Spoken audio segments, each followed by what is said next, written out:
రాజమండ్రిలోని US women care and fertility కేంద్రంలో surrogacy పేరుతో అక్రమంగా డబ్బు వసూలు చేసినట్లు ఫిర్యాదులు వచ్చాయి. రోగిని విశాఖలోని యూనివర్సల్ సృష్టి ఫెర్టిలిటీ అండ్ రీసెర్చ్ సెంటర్ కు రిఫర్ చేస్తున్నట్లుగా డిఎంహెచ్ఓ ప్రకాష్ నగర్ పోలీస్ స్టేషన్లో ఫిర్యాదు చేశారు. కలెక్టర్ ఆదేశాలతో సమగ్ర విచారణ కోసం ప్రత్యేక కమిటీతో విచారణ చేస్తున్నారు. ఫర్టిలిటీ కేంద్రానికి ప్రాథమిక నోటీసు జారీ చేశారు. సరోగసి నిబంధనల ఉల్లంఘన జరిగిందో లేదో స్పష్టత కోసం కమిటీ విచారణ చేస్తుంది. అధికారులు విచారణకు వెళ్లగా US women care and fertility కేంద్రం మూసివేసి ఉంది. సంతానోత్పత్తి కోసం ప్రభుత్వం గుర్తించిన కేంద్రాలను మాత్రమే ఆశ్రయించాలని కలెక్టర్ ప్రశాంతి సూచించారు. రాజమండ్రిలోని US women care and fertility కేంద్రంలో సరోగసి పేరుతో అక్రమంగా డబ్బు వసూలు చేసినట్లుగా ఫిర్యాదులు వచ్చాయి.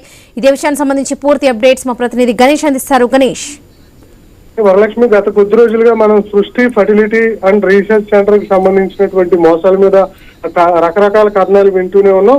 ఇప్పటికే ఆ కేసును పూర్తి దశలో విచారించేటువంటి ప్రయత్నం అటు తెలంగాణ, ఆంధ్రప్రదేశ్ పోలీసులు చేస్తున్నటువంటి తరుణంలో తాజాగా రాజమండ్రికి సంబంధించినటువంటి ఒక ఫిర్యాదు ఆరోగ్య శాఖ అధికారులకు, అదేవిధంగా ప్రకాష్ నగర్ పోలీస్ స్టేషన్ లో కూడా ఒక ఫిర్యాదు రావడం జరిగింది.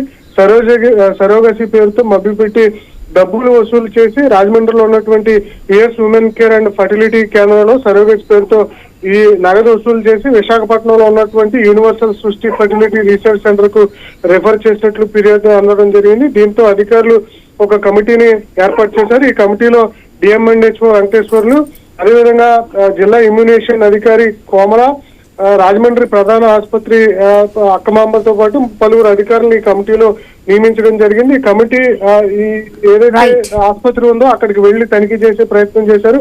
అయితే తాళాలు వేసి ఉండడంతో దీని మీద మరింత అనుమానాలు బలపడడం జరిగింది.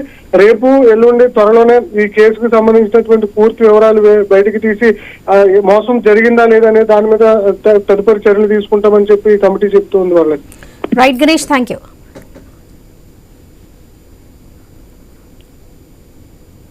అభివృద్ధికి